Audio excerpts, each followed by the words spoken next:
నేను దేవునికి స్తుతి చెల్లిస్తున్నాను. ఆరాధన హాజరు మీ అందరికీ క్రీస్తు నామములో ప్రత్యేకమైన వందనాలు.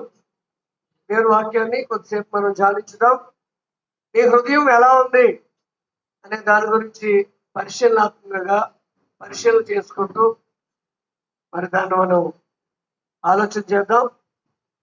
మీ హృదయం ఎలా ఉంది? హృదయం ఎక్కడుంది? ఎవరో ఒక రచయిత రాసినట్లు నీ హృదయం నీ చుట్టే తిరుగుతున్నది. ఎవరి హృదయాలు వాళ్ళ దగ్గరే ఉన్నాయి. కానీ ఏం చేస్తున్నారంటే ఏదైతే ఇష్టపడ్డారో దాని చుట్టూ తిరుగుతూ ఉంది. ధనం అయితే ధనం, ఇంకేది ఇష్టమైతే దాని చుట్టూ తిరుగుతూ ఉంది హృదయం. ఇప్పుడు నీ హృదయం ఎక్కడ తిరుగుతుంది, దేని చుట్టూ తిరుగుతుంది అనే దాని గురించి ఆలోచన చేద్దాం. రోమాపత్రిక 8వ అధ్యాయము 27వ వచనం మనం పరిశీలిస్తే దేవుడు మన హృదయాన్ని పరిశీలించేవాడు అని మనకు అర్థమవుతుంది. మరియు హృదయాలను పరిశోధించేవాడు, ఆత్మ యొక్క మనసు ఏదో ఎరిగినవాడు. తర్వాత దేవుని చిత్త ప్రకారం పరిశుద్ధుల కొరకు విజ్ఞాపన చేయించున్నాడని పరిశుద్ధాత్మ గురించి మాట్లాడుతున్నాడు. అక్కడ పరిశుద్ధాత్మ గురించి మాట్లాడుతూ ఉన్నాడు.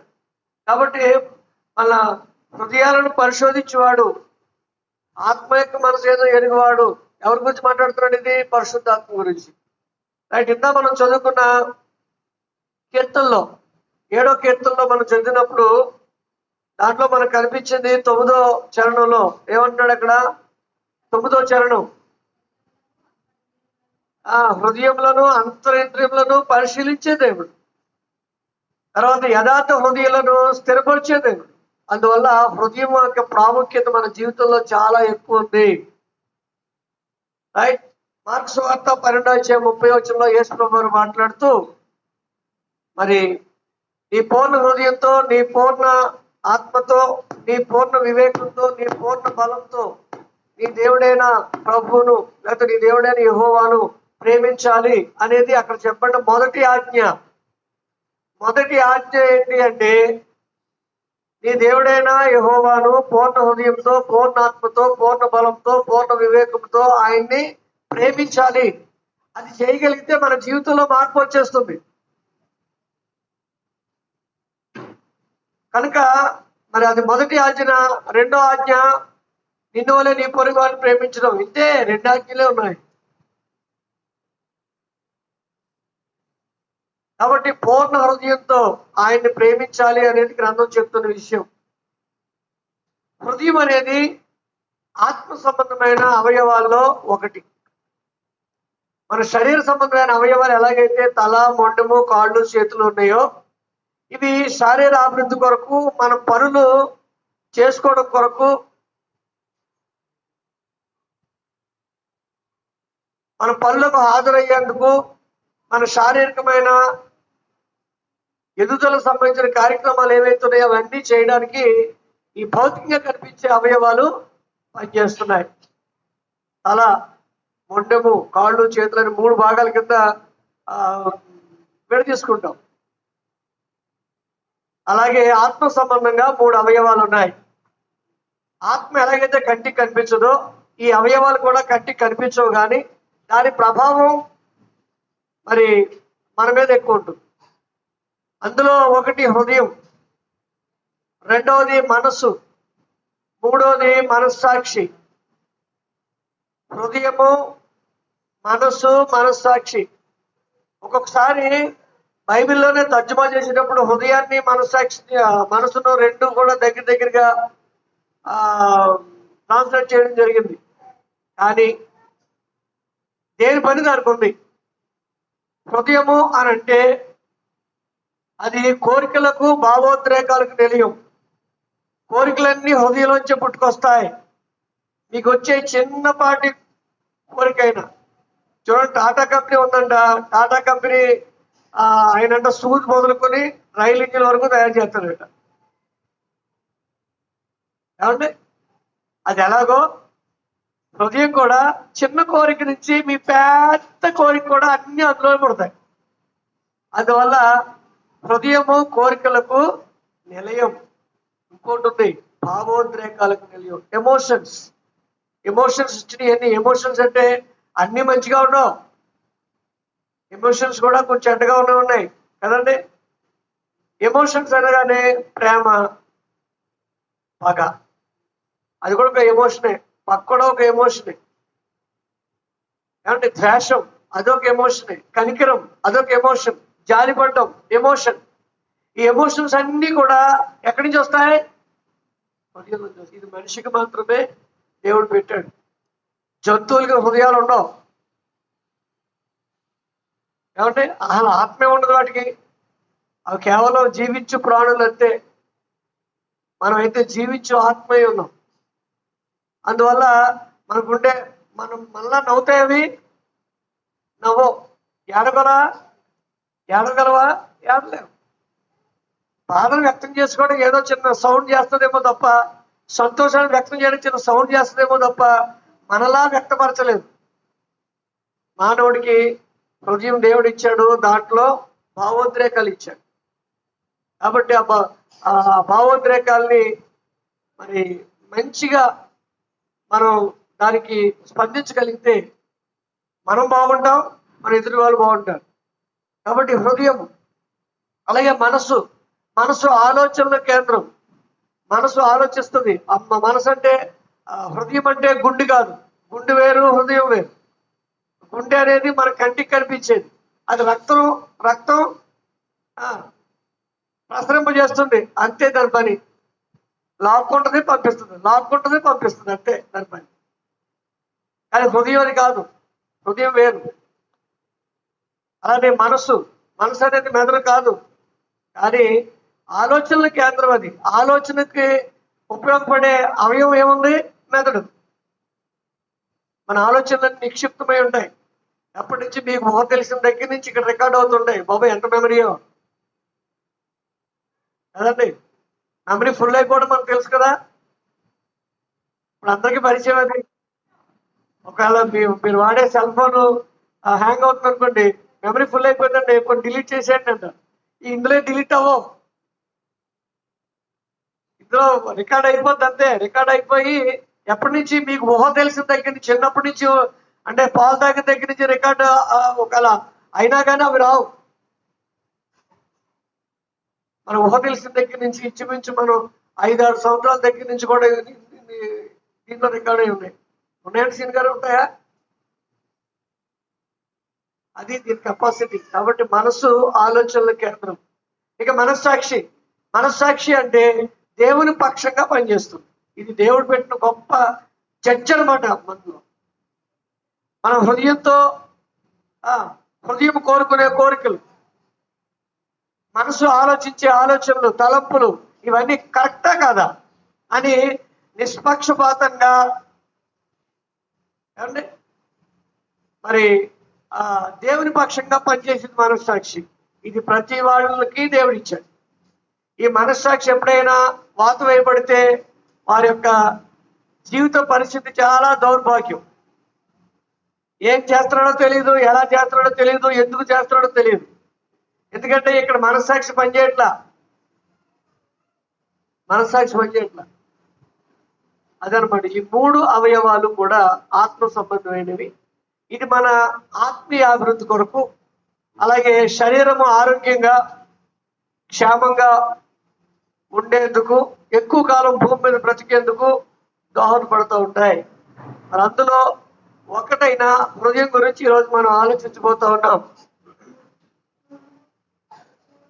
ఈ హృదయం గురించి గ్రంథం ఏం చెప్తుందంటే, ఇర్మియా గ్రంథం 17:9 హృదయము అన్నిటికంటే మోసకరమైనది,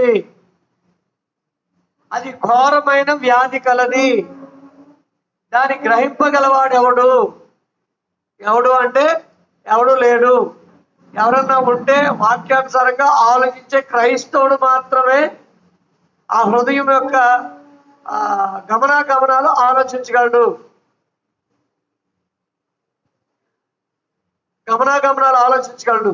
అలాంటి జ్ఞానం దేవుడు మనకు అనుగ్రహించాడు. అయితే దాన్ని కానీ వదిలేస్తే వెరీ సెన్సిటివ్. అదేం చేస్తుందంటే ఆ యొక్క వాతావరణ ప్రభావానికి లోనై, ఆ చుట్టుపక్కల ఉన్న వాతావరణానికి లోనై, ఆ ప్రభావితమై పిచ్చి పిచ్చి కోరికలన్నీ కోరుతుంటుంది. కోరినప్పుడు ఏమవుతుంది? మనకి మోసం చేసింది అయిపోద్ది. దేవుడు ఒకందుకు ఆ హృదయం ఇస్తే మరొకందుకు ఉపయోగించుకుంటే అది మోసకరమైనది అయిపోతుంది. తర్వాత ఏమన్నా అది ఘోరమైన వ్యాధి కలది, ఘోరమైన వ్యాధి కలది. ఈ యొద్దు కానీ జ్ఞాపకం చేస్తున్నా, యెషయా గ్రంథంలో 1వ అధ్యాయంలో అంటాడు, నడినెత్తి మొదలుకొని అరికాల వరకు పుళ్ళు ఉన్నాయి అంటాడు. పుళ్ళున్నాయి, పుండ్లు. ఆ పుండ్లు మెత్తబడలేదు, స్వస్థత లేదు అని చెప్తాడు అక్కడ. అది అంతా దేనికి సంబంధించింది అనమాట? శరీరానికి సంబంధించిందా? దీనికి సంబంధించిందా? హృదయానికి సంబంధించింది. హృదయము ఘోరమైన వ్యాధి కలది. అందుకనే ఆ వ్యాధి కలిగిన హృదయాన్ని స్వస్థపరచడానికి, ఆ వ్యాధి కలిగిన ఆ యొక్క మరి ఆ హృదయాన్ని యథా స్థితికి తీసుకురావడానికే క్రీస్తు వారు తన ప్రాణాన్ని పెట్టారు. అందువల్ల హృదయం అన్నిటికంటే మోసకరమైనది కాబట్టి మరి మన ఆత్మీయ జీవితానికి ఉన్న ఈ హృదయం మరి ఎలా ఉందో, అడ్డంకిగా ఉన్న ఈ హృదయం నిజంగా అడ్డంకిగా ఉందా లేకపోతే మనకు ప్రోత్సాహంగా ఉందా అని ఆలోచించడానికి ఈ పాఠం ఉద్దేశించబడిందని గమనించాలి సహోదరులారా. దేవునికి ఇష్టమైన హృదయాన్ని చూడబోతున్నాం, దేవునికి విరోధమైన హృదయాన్ని చూడబోతున్నాం. నీ హృదయంలో అసలు ఏముంది? దేవునికి ఇష్టమైన హృదయం ఉందా, దేవునికి విరోధమైన హృదయం ఉందా? నీ హృదయం ఏంటి అసలు అనే దాని గురించి ఆలోచించబోతున్నాం. జాగ్రత్తగా వినవలసిందిగా మనవి. దేవునికి ఇష్టమైన హృదయం ఏమంటాడు అంటే విరిగి నలిగిన హృదయము అంటున్నాడు. విరిగి నలిగిన హృదయం అంటే విరిగిన హృదయం. విరగడం అంటే చూడండి, కొంతమంది అంటుంటారు నా మనసు ఇరిగిపోయిందండి అంటే అర్థమేంటమ్మా? అది పాజిటివా నెగిటివా? అంతవరకు ప్రేమగా చూసుకునే ఆ వ్యక్తి అవతల వ్యక్తి విషయంలో ఏమంటున్నారు అనమాట? నా మనసు ఇరిగిపోయింది, ఆ మాట్లాడు ఇక అతకదు. నా హృదయం అద్దం లాంటిది, పగిలిన అద్దం మళ్ళీ తిరిగి అతుక్కుంటుందా? అతుక్కోదు కదా. అలాగా విరిగిపోయింది అనేది నెగిటివ్ సెన్స్ లో ఉపయోగిస్తాం. ఇక్కడ విరగడం అంటే ఆ టైప్ విరగడం కాదు, విరిగి నలిగిన హృదయం. ఇక్కడ 51:7 మనం నేను పవిత్రుడైనట్టు హిస్సోపుతో నా పాపం పరిహరింపుము, హిమము కంటే నేను తెల్లగా ఉన్నట్లు నీవు నన్ను. ఇది శరీరానికి సంబంధించిన శుభ్రత గురించి మాట్లాడట్లా. నా హృదయం ఏమైంది? పాడుపడిపోయింది. నా హృదయం దుష్ట కార్యాలు చేయడానికి నన్ను ప్రేరేపించింది. పాపం చేశాను నేను, కాబట్టి హిస్సోపుతో నన్ను కడుగు అని అక్కడ దావీదు బతిమాలుకుంటున్నాడు ఆయన చేసిన తప్పు విషయంలో. మరి 17వ వచనాన్ని మనం చదివినట్లయితే 17వ వచనాన్ని అదే 51లోనే 17లో మనం చూస్తే చదవండి ఒకసారి. 17 అక్కడ మాట్లాడుతున్నాడు. కీర్తనలు 51:17 ఏం మాట్లాడుతున్నాడు? విరిగిన మనసై దేవునికి ఇష్టమైన బలులు దేవా, విరిగి నలిగిన హృదయమును నీవు అలక్ష్యం చేయు. అదండి, విరిగి నలిగిన హృదయం కావాలండి. విరిగి నలిగిన హృదయం అంటే పశ్చాత్తాపడే హృదయము. అది విరిగి నలిగి అని అర్థం ఏంటంటే పశ్చాత్తాపడిన హృదయం. ఆ హృదయం కావాలి. అలాంటి హృదయం ఉందా సోదరి సోదరుడా? అలాంటి హృదయం ఉంటే దేవుడు నిన్ను లక్ష్య పెడతాడు. కాబట్టి విరిగి నలిగిన హృదయం. అలానే మరో చోట మనం చూస్తే 10వ చరణంలో మనం చూస్తే ఏం మాట్లాడుతున్నాం? దేవా నా యందు శుద్ధ హృదయం కలుగు చేయము. అంటే హృదయం ఉంది, అది ఏమైంది? ఏమైంది? అది అపవిత్రం అయిపోయింది. ఎందుకంటే నేను పాపం చేశాను. దావీదు అంత కొట్లాడాడండి. అంతనే దావీదు పశ్చాత్తాపడిన విధానం చూసి దేవుడు ఏమన్నా తెలిసినా ఆ బెత్షెబా విషయంలో తప్ప మరి ఏ విషయంలో కూడా నా నుంచి దావీదు తొలగిపోలేదని స్టేట్మెంట్ ఇస్తాడు. కాబట్టి నా హృదయానుసారుడు అన్నాడు. దేవుడు కూడా ఏముంది? హృదయం ఉంది. నా హృదయానుసారుడు అని స్టేట్మెంట్ ఇచ్చాడు. అందువల్ల ఆయన ఏమంటాడు? అయ్యా నాకు సొంత హృదయం, నాకు హృదయం ఇచ్చావు, అది నేను అది ఏం కోరుకుంటా చేసేయడానికి నేను ముందుకెళ్ళిపోయాను, నన్ను క్షమించు అని పశ్చాత్తాపడిన హృదయంతో ఆయన నాకు సొంత హృదయం కలుగు చెయ్యి అని అడుగుతూ ఉన్నాడు. అలాగే తెరుగుబడిన హృదయం. హృదయం తెరవబడాలి. ఎంతమందికి తెరవబడుతుంది హృదయం? ఎంతమందికి మోత వేయబడింది? తెరవబడిన హృదయం. అపోస్తల కార్యాలు 16వ అధ్యాయంలో లూదియా అనే ఒక సోదరు ఉంటారు కదండి, తుయితైరా పట్టణస్తురాలు. ఆమె ఏం అమ్ముకుంటుంది? ఓదారంగు పొడి అమ్ముకుంటుంది. ఓదారంగు పొడి అమ్మడం అంటే ముగ్గు అమ్ముకోవడం కాదు. ముగ్గు అమ్ముకోవడంలో మీరు చూడకుండా ఉండి. ఓదారంగు పొడి అంటే చాలా విలువైన పౌడర్ అది. ఆ పౌడర్తో మరి ఆ వస్త్రాలకి అద్దకాలు వేస్తారు. ఆ పౌడరు ఆ రంగు అద్దిన వస్త్రాలు ఎవరు ధరిస్తారు అంటే రాజులు ధరిస్తారు. కాబట్టి అది ఎలాంటి విలువైన వ్యాపారం చూడండి. అలాంటి వ్యాపారం చేసుకునే ఆవిడ పౌలు గారు మాటలు వింటామని వచ్చింది. వింటుంది. ఎలా వింటుంది? అక్కడ అంటున్నాడు, ఆమె హృదయాన్ని ప్రభువు తెరిచెను కనుక పౌలు మాటలందు లక్ష్యం ఉంచెను అంటాడు. అంటే హృదయం తెరవబడితేనే దేవుని మాటలందు లక్ష్యం ఉంచుతావు. హృదయం మూసేస్తే, తలుపులు మూసేసుకుంటే ఎన్నటికీ మనలో మార్పు రాదు. ఓ సోదరి సోదరుడా, నీ హృదయం మూయబడి ఉందా? తెరవబడి ఉందా? తెరవబడడానికి నీ సహకారం కూడా అవసరం. ఎందుకంటే క్రీస్తు ప్రభు వారు హృదయం అనే తలుపు దగ్గర నిలబడి తడుతున్నాడు. అంతే. ఆయన తీయగలడా లేదా? ఆయన తీయకుండానే నీలోకి రాగలడా లేదా? అలా వచ్చిన సందర్భాలు ఉన్నాయా లేదా? శిష్యులందరూ కూడా గదిలో ఉండి తలుపు వేసుకుంటే ఏమంటే యేసు ప్రభు వారు తలుపు తీయకుండానే లోనికి వెళ్ళిపోయట్లేదా? అంటే ఆ శక్తి ఉందా లేదని ఉంది. కానీ నీ విషయంలో మాత్రం ఆయన ఉపయోగించడు. నీకు పర్మిషన్ ఉంటేనే లోనికి వస్తాడు. నీ హృదయం తెరిచి ఉంచితేనే, ఆయనకు శబ్దం నువ్వు వింటేనే, నాకింగ్ అట్ ద డోర్ అది వింటేనే ఆయన నీ దగ్గరికి వస్తాడు, లేకపోతే నీ దగ్గర రాడు. అందువల్ల ఇక్కడ ఏముంది అక్కడ చూడండి, ప్రభు ఆమె హృదయము తెరిచెను కనుక పౌలు చెప్పిన మాటలందు లక్ష్యం ఉంచి. తెరిచెను అంటే దేవుడు బలవంతంగా తెరవడు, అది గుర్తుపెట్టుకుందాం. నువ్వు ఛాన్స్ ఇస్తే ఆయన ఎంతగా లోనికి వచ్చి తన కార్యాలు జరిగిస్తాడు. ఛాన్స్ ఇవ్వాల్సిన మనం. అందువల్ల తెరుగుబడిన హృదయం కావాలి. నీ హృదయం తెరుగుబడి ఉండాలి. మూత వేస్తే నీలో అభివృద్ధి ఉండదు సహోదరుడా. అలాగే యథార్థ హృదయము అంటున్నాడు. హృదయం ఎలా ఉండాలి? యథార్థ హృదయులై ఉండాలి. అదిగో ఎఫ్సి పత్రిక 6వ అధ్యాయం 5వ వచనంలో దాసులారా అంటే వీళ్ళ పనివారి గురించి చెప్తా ఉన్నాడు. ఒకవేళ నాకు ఒక యజమానుడు ఉన్నాడు అని నేను గమనిస్తే ఆయన కింద పనిచేస్తే నేను యథార్థ హృదయంతో పనిచేయాలి. అంటే యజమాని చూస్తే పరిగెట్టడం, యజమాని బీపీ తిప్పేసరికి హాయిగా చెట్టు కింద కూర్చొని ఎగ్గొట్టడం కాదు పని. దాసులారా, ఇక ఆ పని విషయాలు అన్ని సోదరులు తెస్తాయి. జయబాబు గారు వెళ్ళేసరికి ఓనర్ గారు చెప్తున్నాడు, గౌరవంగా అందరూ సెట్ చేసుకుని ఆ పాకలో ఉంటుంది అక్కడ. ఆ పాకలో కూర్చొని ఉన్నవాళ్ళు పరుగు వెళ్ళిపోతారు ఆయన చూడకుండానే. ఎందుకంటే చేతిచ్చాను ఆయన కూర్చుంటే ఏంట్రది పని అని అడుగుతాడు ఆయన. అందువల్ల ఆ యజమానుడికి భయపడి పనిచేసేవాళ్ళు సరైన మనుషులు కాదు.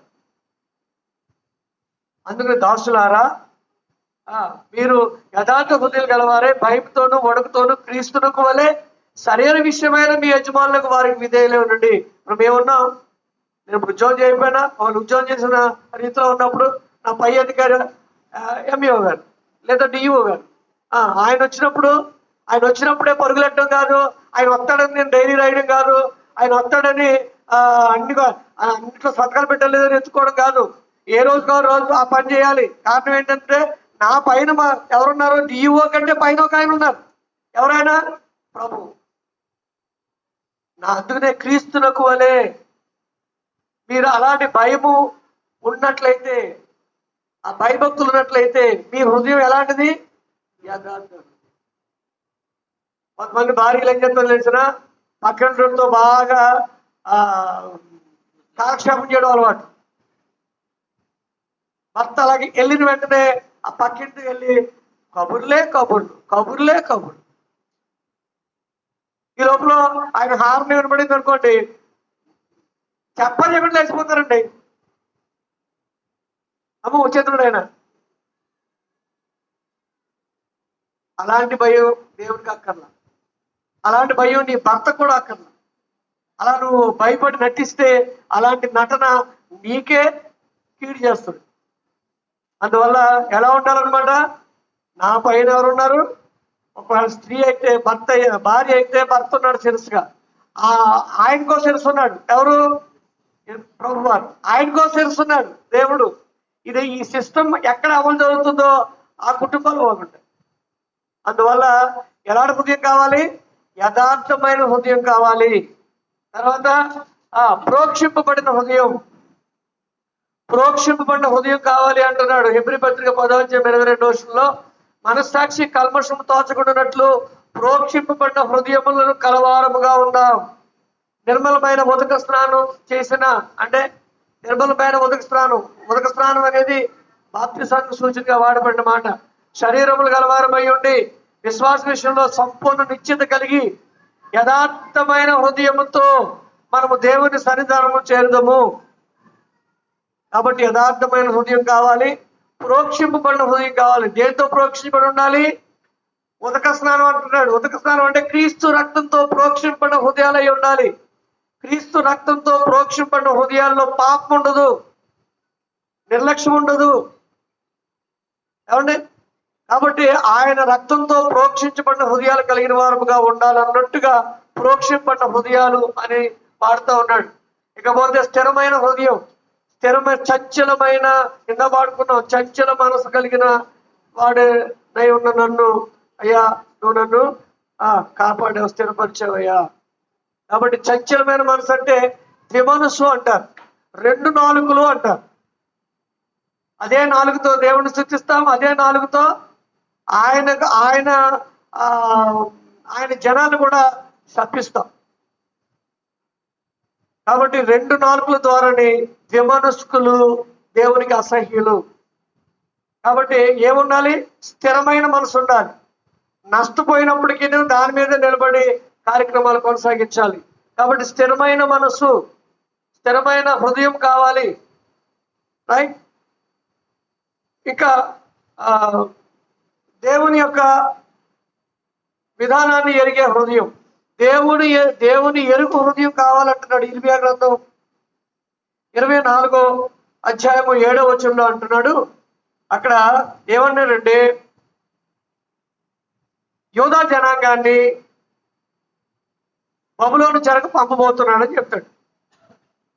బబులోను చెరకులో ఉన్నప్పుడు ఎందుకు పంపించాడు అంటే, బబులోను చెరకు చూడండి, మీరు ఒకటే గుర్తుపెట్టుకోండి, దేవుడు అన్యులే కాదు తన ప్రజలను కూడా శిక్షిస్తాడు.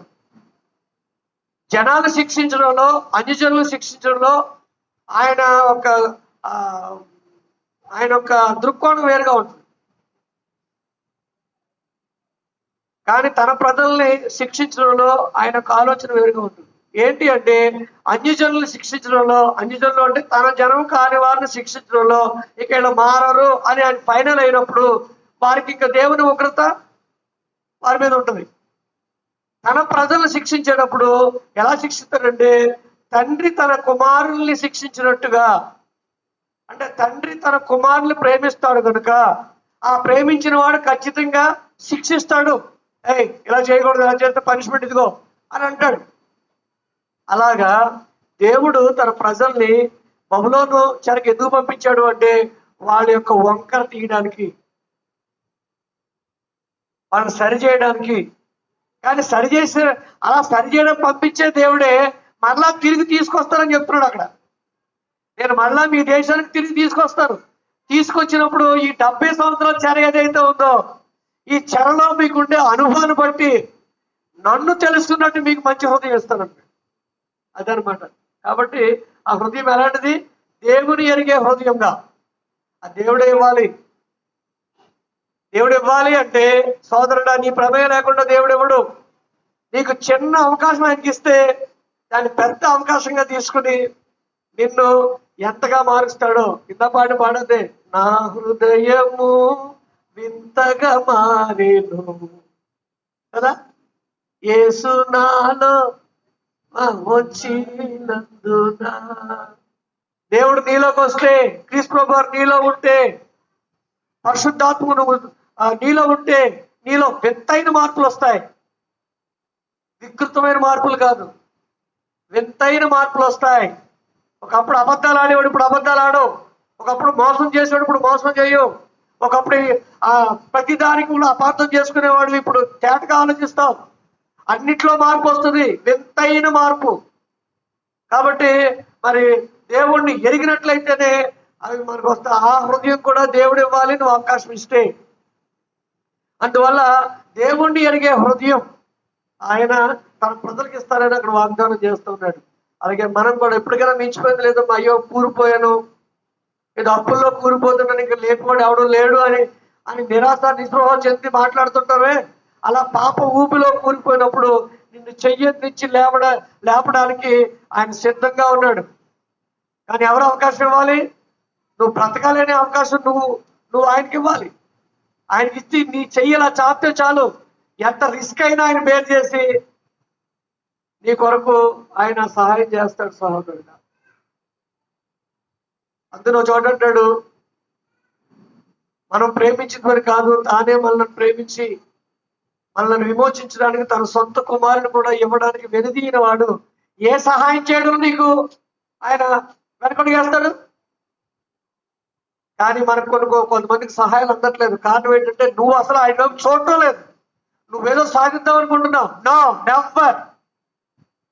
నీ అంతా నువ్వు సాధించాలనుకునే కూరుకుపోయావు ఎక్కడికో. ఆయనకి అవకాశం ఇవ్వు, ఆయన వైపు చూడు, దీనంగా చూడు. దావీదు కంటే గొప్పవాడు నువ్వు. దావీదు ఇశ్రాయేల్ ప్రజలు ఏలిన 40 సంవత్సరాలు ఏలిన మహారాజు, అంతకంటే గొప్పవాడు మనం.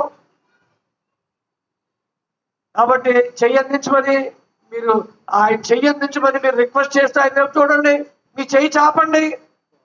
ఆయనకి నీకు ఎంత దూరం ఉన్నా నీ దగ్గరికి ఆయన వచ్చి నీ చెయ్యి పట్టుకుంటాడు. అవకాశం ఇవ్వాలి సహోదరులారా. అది కూడా మీరు కోరితే దేవుడు ఇస్తాడు. అందుకని ఏమంటున్నాడు దేవుడు? చూడండి, దేవుడు నవ్వునట్లు నేను యెహోవాను నన్ను ఎరుగు హృదయమును వారికి ఇచ్చేదను అంటున్నాడు. అలాంటి హృదయం కావాలి. రైట్, నిష్కపటమైన హృదయం. నిష్కపటమైన హృదయం. అపోస్తలుల కార్యాలు 2:47 ఆనాడు మొదటి శతాబ్దపు క్రైస్తవులు వారు సువార్త వినిన వెంటనే అంగీకరించి వారు విశ్వసించి అంగీకరించి ప్రభువులోకి వచ్చినప్పుడు వారు ఎలాగున్నారు అంటే నిష్కపటమైన హృదయం కలిగి ఉన్నారు. అంతవరకు వీళ్ళు చూస్తే కొన్ని వర్గభేదాలు ఉంటాయి, కుల భేదాలు లేకపోతే కులం ఒకటైనా వర్గభేదాలు ఉంటాయి అక్కడ, పేదవాళ్ళు గొప్పవాళ్ళు. కాబట్టి అంతవరకు వాళ్ళని తక్కువ వాడిగా చూసినప్పుడు ఏమంటే అలాంటి హృదయం ఉన్నప్పుడు, కపటమైన హృదయం ఉన్నప్పుడు యేసు ప్రభువుని ఎప్పుడైతే అంగీకరించారో ఆ పేదవాడిని కూడా చాటు తీసుకున్నారు మరి. అది అక్కడ సారాంశం. ఆనందంతో నిష్కపటమైన హృదయంతోనూ ఆహారం పుచ్చుకొని చుంటుంది. ఈ పేదవాడు ఈ గొప్పవాడు అనే భేదాలు అక్కడ లేవు, అందరూ కలిసి జీవించారు. ఇంకా మాట్లాడుతున్నాడు ఆయన, ఎవరు కూడా ఆ ఆస్తి లేకపోతే అవన్నీ కూడా బావి అని అనుకోలేదట. స్థిరాస్తులు అమ్మేసి అందరూ ఒక చోట పెట్టుకుని అది అందరూ పంచుకుని తిన్నారట. అలాంటి ప్రేమ, అది నిష్కపటమైన ప్రేమ. కాబట్టి అలాంటి ప్రేమలు కావాలని, అలాంటి హృదయాలు కావాలని దేవుడు కోరుతూ. ఇది దేవునికి ఇష్టమైన హృదయం సహోదరులారా. మరి దేవునికి విరోధమైన హృదయాలు ఉన్నాయి. అవేంటి అంటే దుష్ట హృదయము. హెబ్రీ పత్రిక 3:12 అంటున్నాడు, సహోదరులారా జీవము గల దేవుణ్ణి విడిచిపోయినట్టు విశ్వాసము లేని దుష్ట హృదయం మీలో ఎవరి యందును ఒకవేళ ఉండేమో జాగ్రత్త పడుడి. మనం అందరూ ఇప్పుడు పరిశీలించుకోవాల్సిన పరిస్థితి. నాలో దుష్ట హృదయం ఉందా? ఒకటి చెప్తున్నా, చిన్న సూచన చెప్తున్నానే, మీకు నచ్చని వాళ్ళు ఎవరిని ఎదురైతే మీ ముఖం మాడింది అంటే మీలో ఏముందనమాట? ఇంకేం చెప్పక్కర్లా. ఎవరన్నా చూసి మీరు ఊగిపోతున్నారంటే ఏముందనమాట? అది కనబడక్కర్లేదు. ఒక చోట అంటాడు, face is index your mind అంటాడు. మీ ముఖంలో ఉన్న కవళికలు మారాయనుకోండి, ఆనందంతో కళ్ళు చెప్పేస్తాయండి. ఒక వ్యక్తిని చూసినప్పుడు ఆనందపడుతున్నావా, ఈర్ష్య పడుతున్నావా, దుఃఖపడుతున్నావా, కోపపడుతున్నావా అనేది మీకు కళ్ళు చెప్పేస్తాయి. ఒక సన్నివేశాన్ని చూసినప్పుడు కొంతమంది చూసినప్పుడు ఏమనిపిస్తుందంటే కళ్ళు చెమరుస్తాయి. అది ఏడుపు కాదు, అదొక లాంటి ఆనందం కదండి. కానీ దుష్ట హృదయం ఉన్నవాడు కదా ఉండదు, వచ్చాడా అన్నట్టు. కాబట్టి దుష్ట హృదయం నీలో ఎవరికైనా ఉందేమో జాగ్రత్త పడండి, మోసపోతారు. హృదయం మోసం చేస్తుంది మిమ్మల్ని, నీకు వచ్చే జీవాన్ని పొందకుండా చేస్తుంది. కాబట్టి దుష్ట హృదయము దేవునికి విరోధమైన హృదయం అని చెప్తూ ఉన్నాడు. ఇక చెడ్డ హృదయము, ఆదికాండం 6:5 మనందరికీ తెలిసినట్టుగా భూమి బలత్కారంతో నిండిందని దేవుడు భూమిని చూసినప్పుడు ఆ భూమి మీద నరులను చేసినందుకు సంతాపడిన పరిస్థితి. ఆయనే సంతాపడ్డాడంటే ఎంత భయంకరమైన పరిస్థితి భూమి మీద కొనసాగుతున్నాడు. భూమి బలత్కారంతో నిండిన అంటాడు అక్కడ. ఆ సందర్భంలో చెప్తూ అంటున్నాడు, నరుల చెడుతనం భూమి మీద గొప్పదండి, గ్రేట్ కాదు, దరిద్రం అని.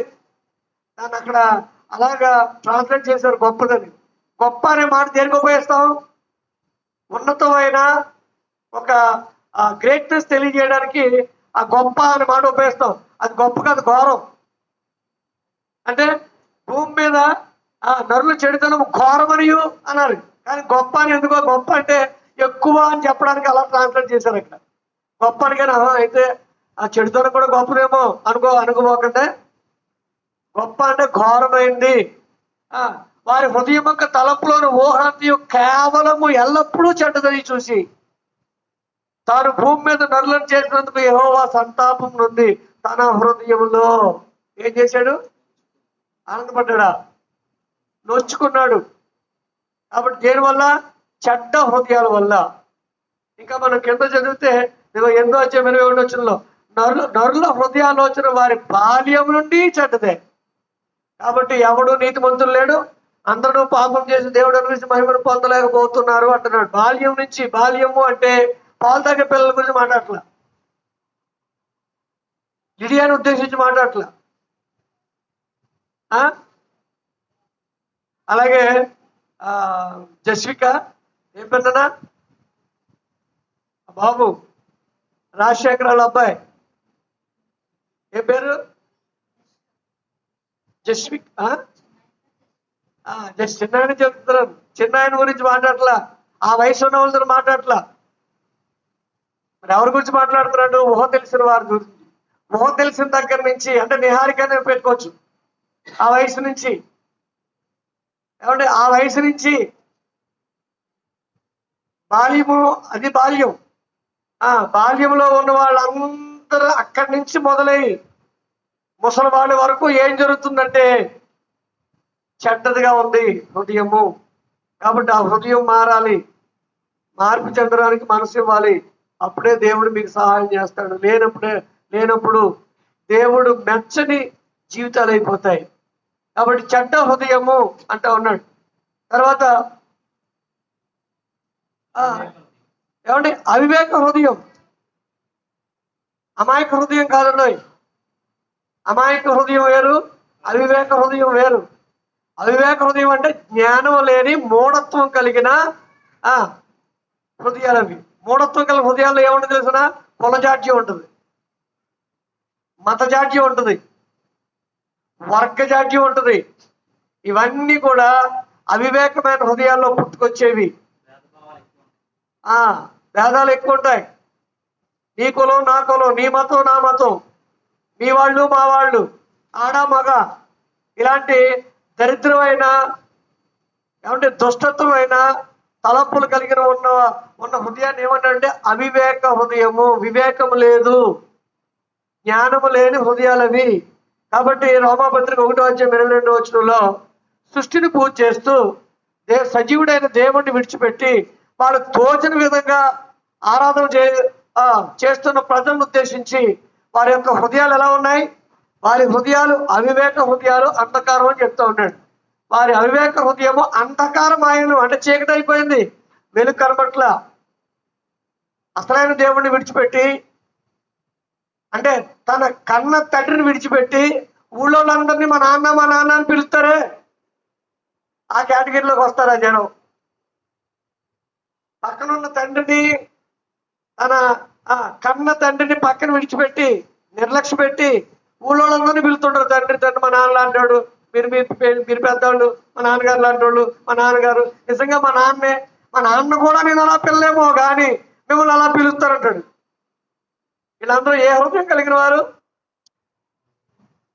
అవివేక హృదయం కలిగిన వారు. వారు ఏమంటున్నాడు? వాళ్ళ యొక్క హృదయం ఏమైంది? అంధకారమాయను అంటున్నాడు. తాము జ్ఞానమని చెప్పుకొనొచ్చు బుద్ధిహీనులైంది. ఏదైనా ఒక విషయం వచ్చేసరికి చాలా బాగా ఇంటర్ప్రిటేషన్ చేస్తారు, చాలా బాగా దాన్ని వివరిస్తారు. కానీ దేవుని విషయం వచ్చేసరికి వాళ్ళ జ్ఞానం వాళ్ళు అక్కడ కూడా చూపిస్తారు. అందువల్ల ఏమవుతుందంటే వారు దేవుని గురించి ఎరగకుండా అవివేక హృదయులై ఉన్నట్టుగా చూస్తూ ఉన్నారు. కాబట్టి దేవుడికి ఇష్టం లేని హృదయం అవివేక హృదయం ఒకటి. తర్వాత హృదయ కాఠిన్యం, కఠినమైన హృదయం. కఠినమైన హృదయం రోమపత్రికలోనే 2వ అధ్యాయం 5వ వచనంలో, నీ కాఠిన్యమును మార్పు పొందని నీ హృదయమును అనుసరించి ఉగ్రత దినమందు, అనగా దేవుని న్యాయమైన తీర్పు బయలుపరచబడు దినమందు నీకు నీవే ఉగ్రతకు ఏం చేసుకుంటున్నావు? సమకూర్చుకొచ్చున్నావు. అంటే స్వయంకృత అపరాధం అన్నమాట. ఇవి దేవునికి మరి నచ్చని లేక దేవునికి విరోధమైన హృదయాల సహోదరులారా. ఈ రెండు ఎందుకు చెప్తున్నామంటే దేవుడికి ఇష్టమైన హృదయం చెప్పుకున్నాం, దేవునికి విరోధమైన హృదయాలు చెప్పుకున్నాం. ఏ హృదయం నీకుంది? మీరు నన్ను అంటాను కానీ మిమ్మల్ని నేను అంటాను కానీ సరిపోం. కానీ మళ్ళీ మనం తిట్టుకోవడానికి కానీ మళ్ళీ మనం సరి చేసుకోవడానికి కానీ అవకాశం ఉందా లేదా? కాబట్టి మన హృదయం ఎలా ఉంది? దేవుడు ఇష్టపడే హృదయం మనలో ఉందా, లేక దేవుడు ఇష్టపడిన హృదయం మనకుందా అనే దాని గురించి ఆలోచించాలి. ఇకపోతే మరి దేవునికి ఇష్టమైన హృదయం కావాలి అంటే మనలో ఏముండాలి? నీ హృదయంలో ఏముంటే దేవునికి ఇష్టంగా ఉంటుంది నీ హృదయం. నీ హృదయం ఎప్పుడైతే దేవునికి అనుకూలంగా ఉందో, పవిత్రంగా ఉందో, దేవుడు నిన్ను ఇష్టపడతాడు. దేవుడు ప్రతి ఆశీర్వాదాన్ని నీకు అనుగ్రహిస్తాడు. దేవుని యొక్క మరి పరలోకంలో ఆయన మనకి స్థానాన్ని కల్పిస్తాడు. నీ హృదయంలో ఏముండాలి అంటే 119వ కీర్తన 11లో దేవుని వాక్యం ఉండాలి అని చెప్తున్నాడు. చూడండి అక్కడ, నీ ఎదుట నేను పాపం చేయకుండా నా హృదయంలో నీ వాక్యం ఉంచుకొని ఉన్నాను. ఆ పైన కొన్ని మాటలు చెప్తాడు. 7:7లో అనుకుంటా ఏమంటాడు? ఆహా నీ కట్టడలు నేను అనుసరించి నడిచిన ఎడలా అంటాడు. చూసారు అక్కడ? ఎందుకంటే నీ వాక్యం నాలో ఉంటే నేను పాపం చేయడానికి అవకాశం ఉండదు. కాబట్టి నీ హృదయం దేవునికి అనుకూలంగా ఉండాలి అంటే, దేవుడు మెచ్చే హృదయంగా ఉండాలి అంటే అన్నిటికీ మూలం హృదయమేనండి. అది మాత్రం గుర్తుపెట్టుకోండి. ఎందుకంటే కోరికలు గుర్రాలైతే ఏం జరుగుద్ది? నాశనమే. కోరికలు గుర్రాలు అవ్వకూడదు. కోరుకో, కానీ అది ఎంతవరకు సాధ్యాలు ఉన్నాయో ఆలోచించుకో. అది ఎంతవరకు నీకు మేలో ఆలోచించుకో. కాబట్టి దేవుని వాక్యం నీలో ఉంటే నేను పాపం జోలికి వెళ్ళకపోతున్నట్టున్నాడు అక్కడ 119వ కీర్తనలో. ఎవరు తీయలేదు అది? 119వ కీర్తన, నీ కట్టడలను నేను గైకొందును, నన్ను బొత్తిగా విడనాడుకుము. యవనస్తులు దేని చేత తమ నీ ఆజ్ఞలు జాగ్రత్తగా గైకోవడం వల్లని నీవు మాకు ఆజ్ఞాపించి ఉన్నావు. ఆహా, నీ కట్టడలను గైకొన్నట్లు నా ప్రవర్తన స్థిరపడి ఉండినా ఎంత మేలు. అదనమాట. కాబట్టి ఆయన కట్టడలు ఎవరి కోసం? ఆయన నిన్ను బంధించడానికి కాదు, నిన్ను హింసించడానికి కాదు, లేకపోతే ఆయన చెప్పు చేతల్లో ఆయన గుప్పుట్లో నిన్ను పెట్టుకోవడానికి కాదు. అది ఎవరి కోసం? కేవలం నీ కోసం, నా కోసం. అందుకనే అది అర్థం చేసుకున్న భక్తుడు మాట్లాడుతాడు. ఆహా, నీ కట్టడలు గైకొన్నట్లు నా ప్రవర్తన స్థిరపడి ఉండినా ఎంత మేలు. నీ ప్రవర్తన స్థిరపడాలంటే నీ హృదయంలో దేవుని యొక్క వాక్యం ఉండాలి. నువ్వు పాపం చేయకుండా ఉండాలి అంటే అదే అనమాట. అలా మాట్లాడుకుంటూ వస్తూ ఆయన అంటున్నాడు, నీ ఎదుట నేను పాపము చేయకున్నట్లు నా హృదయంలో నీ వాక్యము ఉంచుకొని ఉన్నాను. యోసేపును గుర్తుపెట్టుకోండి. యోసేపు కంటే వయసు కానీ అవసరం కానీ మరొకరికి ఎవరికి రాదు. యోసేపు యవ్వనస్తుడు, అందగాడు.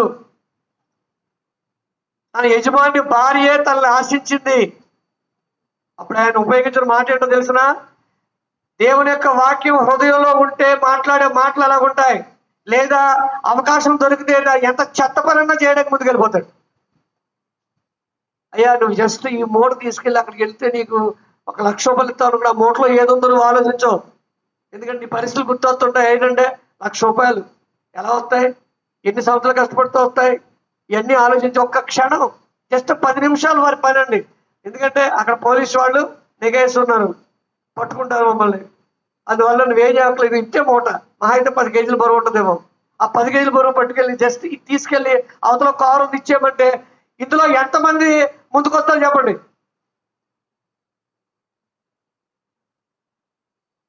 అందులో ఉన్నది ఏదో నువ్వు ఆలోచించవు.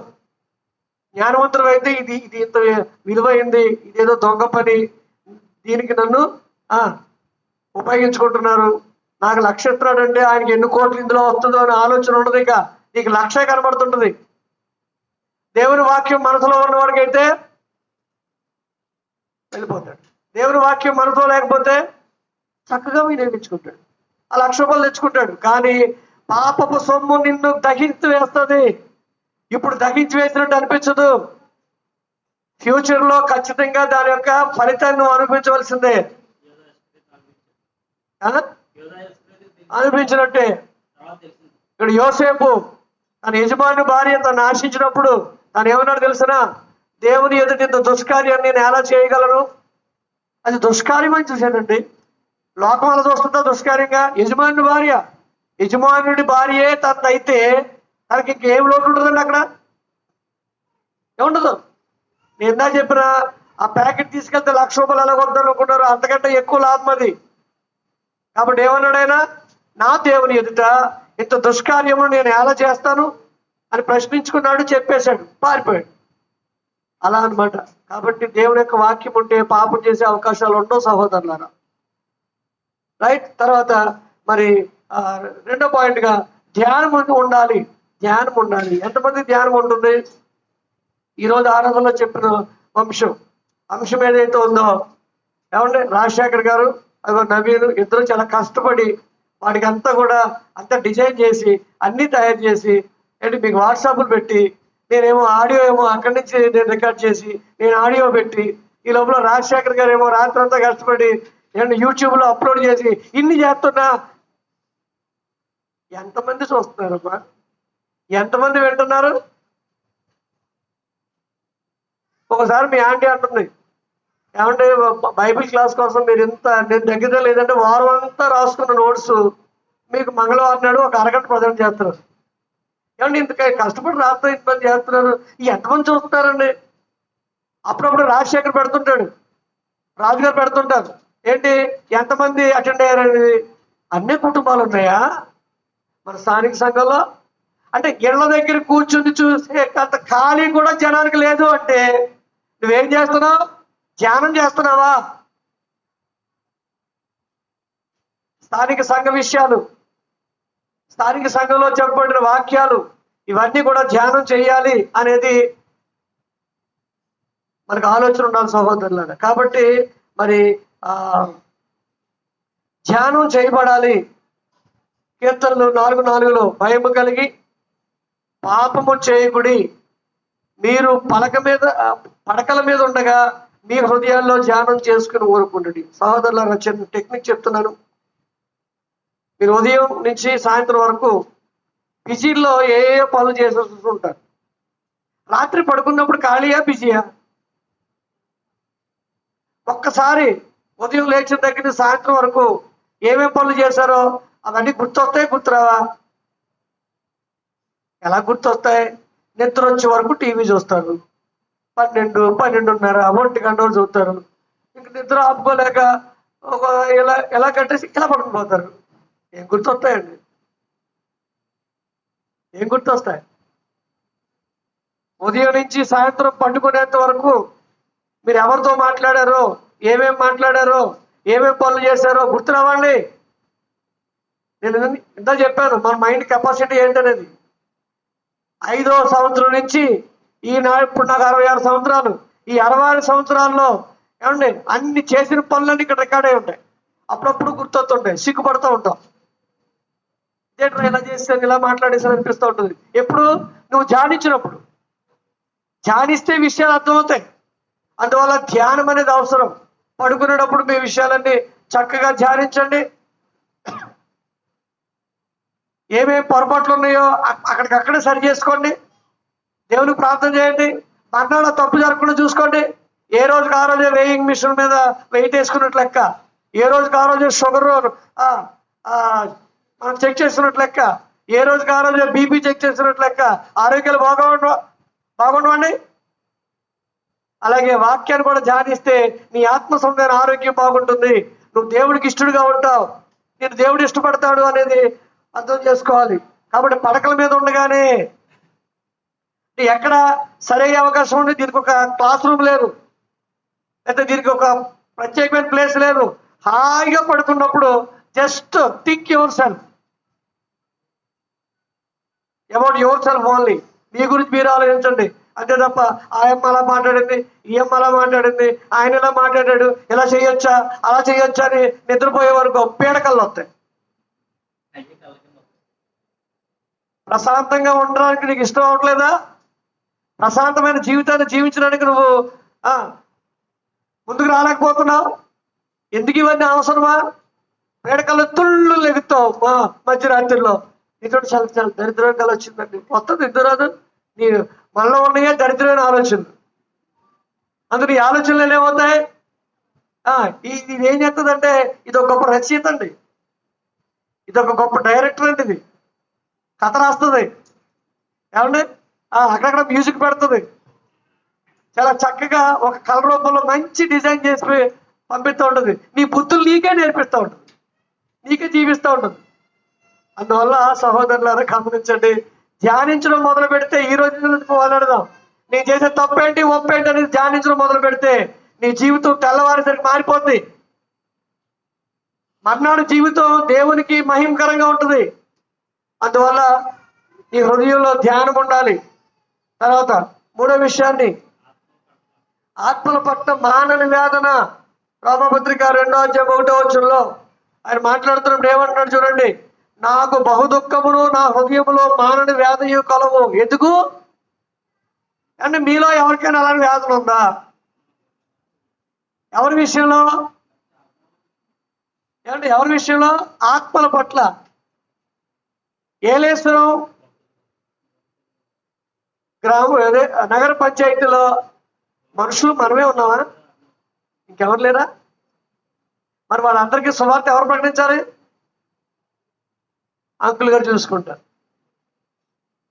అమ్మా, అసలు నీ ఇంటోళ్ళకైనా నువ్వు సువార్త ప్రకటిస్తున్నావా?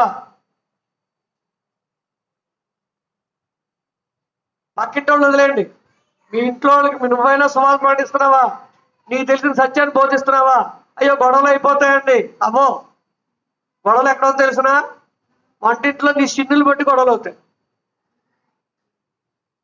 అర్థమైందమ్మా? సిన్నులు అంటే వంటింట్లో గిన్నెలు ఎత్తేస్తారే, మళ్ళీ సౌండ్ ఆయనకి అవతల ఎక్కడో వీధిలో ఉన్నాయని కనబడాలి. అలా డబా డబా బాధ ఏదో బాధ కలిగిందేమో అని గవ్వగా వచ్చేస్తాడు అనమాట ఆయన. అలా సిన్నులు ఉన్నాయే, దానివల్ల నీ ఇంట్లో సమస్యలు వస్తాయి. నువ్వు మొహం రాల్చుకుని ఉన్న వల్ల నీ ఇంట్లో సమస్యలు వస్తాయి. దేవుని వాక్యాన్ని నువ్వు ప్రకటిస్తే సమస్యలు రావు. ఎందుకంటే ప్రకటించే విధానం కూడా దేవుడు నేర్పిస్తున్నాడు. ఎందుకంటే ఆత్మల విషయంలో నీకున్న మానని వేదన నీ కుటుంబ విషయంలో మొదలుపెట్టు, నీ కుటుంబం నుంచి మొదలుపెట్టు. మొన్న కార్యక్రమానికి వెళ్ళాను. అక్కడ ఆంద్రేయ ప్రణాళిక అని ఒక ఆర్టికల్ దేవుని చెప్పైతే వచ్చేవారు మీకు పరిచయం చేస్తారు. మొట్టమొదటి యేసు ప్రభువు వారి యొక్క మొట్టమొదటి శిష్యుడు ఎవరు అంటే అంద్రేయ. మొట్టమొదటి శిష్యుడు ఆయన. అంద్రేయ వెళ్ళి పేతురు గారు చెప్పాడు.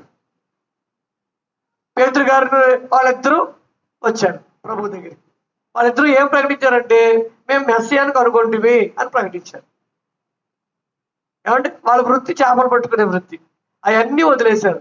లేక చేస్తూనే ఒకవేళ ఎప్పుడైనా అవకాశం ఉంటే చేశారేమో మనకు తెలియదు, కానీ విడిచిపెట్టి వచ్చినట్టే ఉంది. వాళ్ళు యోహానుకు చెప్పారు, యాకోబుకు చెప్పారు. వాళ్ళందరూ కూడా ఒకే వృత్తికి చెందిన వారు. యాకోబు యోహానుకు చెప్పారు. ఏమండి అలా వాళ్ళు చెప్పుకుంటూనే వచ్చారు. ముందు వాళ్ళు ఇంటోళ్ళకి చెప్పారు. అందువల్ల సహోదరులారా, మానని వేదన ఎవరి విషయంలో ఉండాలంటే, ఒకవేళ భార్య అయిన నువ్వు విశ్వాసం అయితే నీ భర్త అవిశ్వాసం కనుక నీ భర్తకు చెప్పుకోవాల్సిన బాధ్యత నీ మీదే ఉంది, లేదా నువ్వు లెక్క చెప్పాల్సిన పరిస్థితి. అలాగే నీ బిడ్డలకు కూడా చెప్పుకోవాల్సిన అవసరత ముందుగా వాక్యం తెలిసిన వాళ్ళ మీద ఉంది. అయినా వెళ్ళలేదు అనుకోండి, మనం చేయగలం, ఇలా చెప్పామా లేదా, అవన్నీ రికార్డ్ అవుతాయి. వాళ్ళు నిర్లక్ష్యం చేస్తే వాళ్ళు లెక్క చెప్పుకొస్తారు. కానీ వాళ్ళు నిర్లక్ష్యం చేసినా కానీ, ఏమండి ఒక బిడ్డ తాగుబోతు అయిపోయాడు, తల్లిదండ్రులు అక్కడ కర్మడు పోని అని వదిలేస్తారండి? సీనియర్ వదిలేస్తారా? ఏం చేస్తారు? అవకాశం ఉన్నప్పుడల్లా సామధాన వేద దండోపాయాలు ఉపయోగించి అతనిలో మార్పు వచ్చే వరకు, నిజానికి ప్రాణం పోయే వరకు, ఒకవేళ ఆ తండ్రి చెప్పి చనిపోయాడు అనుకోండి, రేపు పొద్దున జనం అంటారా, నీ గురించారా నీ తండ్రి చనిపోయాడు, ఆ వేదంతో చనిపోయాడు రా అని చెప్పుకుంటారు కదా. అప్పుడైనా బుద్ధి ఎప్పుడు వస్తుంది? నువ్వు చెప్పి ఒకవేళ నువ్వు వెళ్ళిపోతే అప్పటికైనా బుద్ధి వస్తే మార్పు వస్తుంది. కాబట్టి మన సొంత ఇంట్లో వాళ్ళు మార్పు కోసం మనం ప్రయత్నం చేయాలి. వారి విషయంలో ఏముండాలి? మానని వేదన. ఆ తర్వాత బంధువులు, ఆ తర్వాత స్నేహితులు. అంద్రే ప్రణాళికలో అదే చెప్పారు. ఒక 10 మందిని మీరు పేర్లు రాసుకోండి. ఆ 10 మంది కొరకు ప్రార్థన చేయండి. వీలైతే వాళ్ళ దగ్గరికి వెళ్ళి అవకాశం ఇస్తే వాక్యం చెప్పండి. అలా మీరు లిస్ట్ రాసుకుంటూ వెళ్ళండి, చెప్పుకుంటూ వెళ్ళండి. విన్నవాళ్ళు మార్పు చెందుతారు. వారి హృదయాలు తెరవబడితే, వాళ్ళ అవకాశం ఇస్తే వాళ్ళు దేవుని బిడ్డలు అవుతారు. దేవుని యొక్క స్వాస్థ్యాన్ని పొందుకోవడానికి అవకాశం ఏర్పడుతుంది. అసలు చెప్పేదేదంటే ఎవరి మాట కాదు హాయిగా ఇది ఉందండి. ఆత్మల పట్ల మానవ వేదన ఉందా? లేదు. ఆదివారం ఆడదకెలా నేను వెళ్ళొచ్చేసాను అయిపోయింది పని. ఇది కరెక్ట్ కాదండి. ఆ 12 మంది అలాగే అనుకుంటే ఈనాడు ఇక్కడికి సువార్త వచ్చి ఉండేది కాదు. ఓ సోదరుడా, మనం ఏం చేస్తున్నాం అనే దాని గురించి ఆలోచన చేయాలి. అలాంటి మానన వేదన కలిగి ఉండాలి నీ హృదయంలో. నాకు బహు దుఃఖమును నా హృదయంలో మానన వేదన కలవని చెప్తూ ఉన్నాడు. తర్వాత ఇక 4వ పాయింట్కి వచ్చేసరికి పూర్ణమైన ప్రేమ కలిగి ఉండాలి. పూర్ణమైన ప్రేమ. ద్వితీయోపదేశకాండం 6వ అధ్యాయం 5వ వచనం మనందరం తెలిసినట్టుగా అక్కడ ఏమంటాడు? ముందు నీ పిల్లలకు చెప్పేటప్పుడు ముందు నువ్వు ఆచరించని చెప్తున్నాడు. ఓ ఇశ్రాయేలు వినుము, నీ పూర్ణ హృదయంతో, నీ పూర్ణ ఆత్మతో, నీ పూర్ణ బలంతో నీ దేవుడని యెహోవాను ప్రేమింపవలెను. ఇవి నీ బిడ్డలకు నువ్వు నేర్పవలెను. అది చెప్తున్నాడు ఆయన. అందువల్ల పూర్ణమైన హృదయంతో, నీ పూర్ణ హృదయంతోనూ, నీ పూర్ణ ఆత్మతో, నీ పూర్ణ శక్తితోనూ, అంటే శక్తి వంచన లేకుండా దేవుని యొక్క విధానంలో నీ పూర్ణ హృదయాన్ని, నీ పూర్ణ ఆత్మను వినియోగించాలి అని గ్రంథం చెప్తుంది. కాబట్టి యెహోవాను ప్రేమించాలి. ఆయన ప్రేమిస్తే మనల్ని ఆయన ప్రేమిస్తాడు. అంటే వాస్తవంగా మనం ప్రేమించమనేది మనం ప్రేమించలేదు, కానీ మనం ప్రేమిస్తే ఇంకా మరింత ఎక్కువగా ప్రేమిస్తాడు. రైట్. చివరిగా దేవుని యొక్క మాటలు. వాస్తవంగా ఇందాక దేవుని యొక్క వాక్యం దగ్గరే చెప్పేసుకోవచ్చు. దేవుని యొక్క వాక్యం ఉంది కదా, ఆయన వాక్యం ఏదో ఆయన మాటలేదో వాక్య రూపంగా మనకి లభిస్తున్నాయి గ్రంథంలో. కానీ ఇక్కడ ఆ పాయింట్ పెట్టుకున్నాం కాబట్టి ద్వితీయోపదేశకాండం 11వ అధ్యాయం 18వ వచనంలో, కాబట్టి మీరు ఈ నా మాటలు మీ హృదయంలోనూ మీ మనసులోనూ ఉంచుకొని వాటిని మీ చేతుల మీద సూచనలుగా కట్టుకొని వెళ్ళను. అంటే కట్టుకుని కనపడాలి. చాలా మంది మగవాళ్ళు బ్రాస్లెట్ పెట్టుకుంటారు. ఏంటారు? వాళ్ళ యొక్క స్థితిని తెలియజేయడానికి ఒకటి, తన యొక్క ఉన్నతమైన స్థితి తెలియజేయడం కొంత.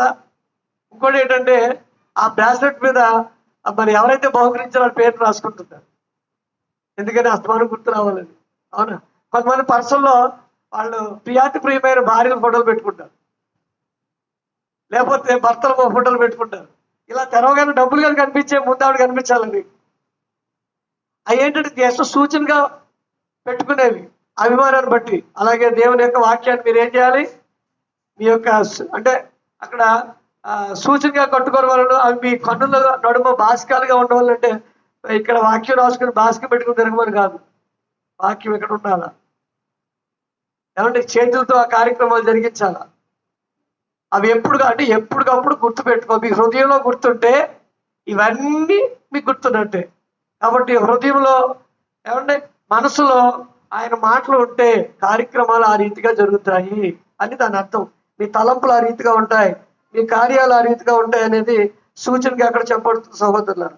ఇక ముగింపుగా వాస్తవంగా రోమపత్రిక 8వ అధ్యాయం 27వ వచనంలో చెప్పినట్టుగా, మార్క్స్ వార్త 12వ అధ్యాయం 30వ వచనంలో చెప్పినట్టుగా, మరి మనం ఆయన హృదయాలు పరిశీలించేవాడని, నీ పూర్ణ హృదయంతో ఆయన్ని ప్రేమించాలని ఆ మాటలు మనం అక్కడ జ్ఞాపకం చేసుకున్నాం. మరి ఎందుకు ఇంత హృదయం గురించి పర్టికులర్గా మనం నేర్చుకుంటున్నాము అంటే, ఒక విషయాన్ని హెచ్చరికగా, ఒక విషయాన్ని ఆలోచన చేసి మనం ముందుకు వెళ్దాం. మత్తయి సువార్త 15వ అధ్యాయము, మత్తయి సువార్త 15వ అధ్యాయము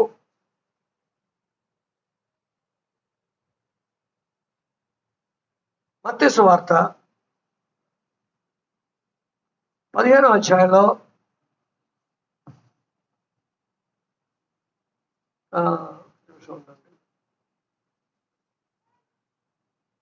15వ అధ్యాయంలో 15వ వచనం నుంచి ఒక ఉపమానం యేసు ప్రభువు వారు చెప్పారు.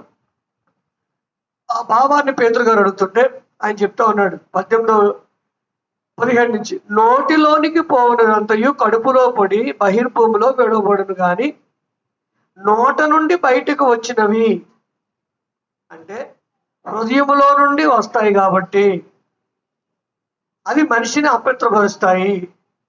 మరి హృదయం పెట్టిన దేవుడే కదా, అందులోంచి బయటకు వచ్చేవి మనిషిని ఎందుకు అపవిత్రపరుస్తాయి? ఎందుకు అపవిత్రపరుస్తాయి అంటే దాన్ని సరిగ్గా వినియోగించకపోతే చెడిపోద్ది, అది చెడిపోద్ది. కాబట్టి ఆ హృదయంలోంచి వచ్చేవి దాని యొక్క కోరికలు మారిపోతాయి, దాని భావోద్రేకాలు మారిపోతాయి. అందువల్ల ఏమంటాడంటే దురాలోచనలు, నరహత్యలు, వ్యభిచారములు, వేశ్యాగమనములు, దొంగతనములు, అబద్ధ సాక్ష్యములు, దేవదూషణ హృదయములో నుండి వచ్చును. ఇంత ప్రమాదకరమైన పరిస్థితి ఎంత దూరంలో ఉందండి? మీకు ఎంత దూరంలో ఉంది? ఒక 2 మైళ్ళు ఉంటుందా మీకు మీ హృదయానికి? మనలోనే ఉంది, దగ్గరలోనే ఉంది. అంటే నరకాన్ని తీసుకుపోయేది ఇక్కడే ఉంది, దాన్ని సరి చేసుకుంటే జీవాన్ని తీసుకుపోయేది ఇక్కడే ఉంది. కాబట్టి నరకమా జీవమా అనేది డిసైడ్ అయ్యేది మీ హృదయాన్ని బట్టే. అందువల్ల హృదయంలోంచి వచ్చే మనిషిని అపవిత్రపరుస్తాయి కనుక చాలా జాగ్రత్త అని గ్రంథం చెప్తుంది. అందుకనే హృదయము మోసకరమైంది, ఘోరమైన వ్యాధి కలిగి మీరు కానీ వదిలేస్తే అది ఎక్కడ పొరలో దొరికొస్తుంది. మీరు ఫ్రీగా వదిలేసారు అనుకోండి, పొరలో దొరికొస్తుంది, అంత స్వేచ్ఛ ఉంటుంది. లేదు ఒక కట్టడి ప్రకారంగా చేస్తుంటే మల్లెపూలాగా ఉంటుంది, తెల్లగా చక్కగా అందంగా మంచి సువాసన ఇస్తూ మీ జీవితాన్ని పరిమళభరితం చేస్తుంది. అట్ ద సేమ్ టైం జీవాన్ని పొందేలా చేస్తుంది. కాబట్టి మీ హృదయ విషయంలో జాగ్రత్త. అదే చెప్తున్నాడు హెబ్రీ పత్రిక. కింద మనం చదువుకున్నాం, జ్ఞాపకం చేసుకుని ముగించుకున్నాం. హెబ్రీలకు రాసిన పత్రిక 10వ అధ్యాయము 22వ వచనంలో, మచ్చ, డాగు, ఏమండి కుళ్ళిపోయిన ఆ యొక్క హృదయ తలంపుల్ని, ఆ హృదయపు కోరికల్ని దేవుడు తన కుమారుడైన క్రీస్తు యొక్క రక్తంతో ప్రోక్షించాడు, దాన్ని శుద్ధి చేశాడు. హిస్సోపుతో శుభ్రపరిచినట్టుగా శుభ్రపరిచేశాడు క్రీస్తు రక్తంతో. కాబట్టి ఆ విషయంలో జాగ్రత్తగా ఉండమని గ్రంథం హెచ్చరిస్తుంది. 5వ అధ్యాయము 22వ వచనం చదువుదాం. 10వ అధ్యాయం 22వ వచనం. కల్మషము తోచకున్నట్లు ప్రోక్షించబడిన హృదయములు గలవారును, నిర్మలమైన ఉతకముతో స్నానము చేసిన శరీరము గలవారై ఉండి, శరీర విషయము విశ్వాస విషయంలో సంపూర్ణ నిశ్చయత కలిగి యథార్థమైన హృదయముతో మనము దేవుని సన్నిధానము చేరుదము. ఇక్కడ నేను అడిగే చిన్న ప్రశ్న, దేవుని సన్నిధికి చేరాలని ఎంతమందికి ఉంది? నాకైతే ఉంది. అమ్మా పుణ్యం లేచేటి. ₹1,00,00,000 ఎంతమందికి కావాలి? అమ్మో ఎవరికి వద్దండి, నాకు కావాలి.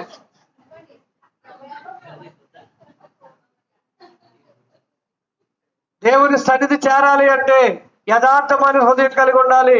యథార్థ హృదయం కలిగి ఉండాలంటే మీ మనస్సాక్షికి కల్మషము తోచుకున్నట్లు మీరు బ్రతకాలి. మనస్సాక్షి ఇందామని చెప్పుకున్నామే, మనస్సాక్షికి పని ఏంటి? దేవుని పక్షంగా పనిచేస్తుంది, మీ తప్పులు ఎత్తి చూపిస్తుంది. ఆ మనస్సాక్షికి కల్మషము తోచకుండానట్లు మీరు బాప్తిసం పొందారు కనుక, క్రీస్తు రక్తంలో మీ పాపాలు కడుక్కున్నారు కనుక, అలాంటి శరీరములు గలవారమై, అది చెప్తున్నాడు. మేము లేదా అలాంటి శరీరం గలవారమై, నిర్మలమైన ఉదక స్నానం చేసిన శరీరములు గలవారమై ఉండి, విశ్వాసములో సంపూర్ణ నిశ్చయత కలిగి యథార్థ హృదయముతో మనం దేవుని సన్నిధి చేద్దాం. యథార్థమైన హృదయం ఉంటేనే దేవుని సన్నిధి చేద్దాం, లేకపోతే మరో ప్లేస్కి వెళ్ళిపోయే ప్రమాదం ఉంది. జాగ్రత్త. అందరినీ మిమ్మల్ని దేవుడు తప్పనిసరిగా ఆ రీతిగా దీవించాలని కోరుతూ ముగిస్తున్నాను.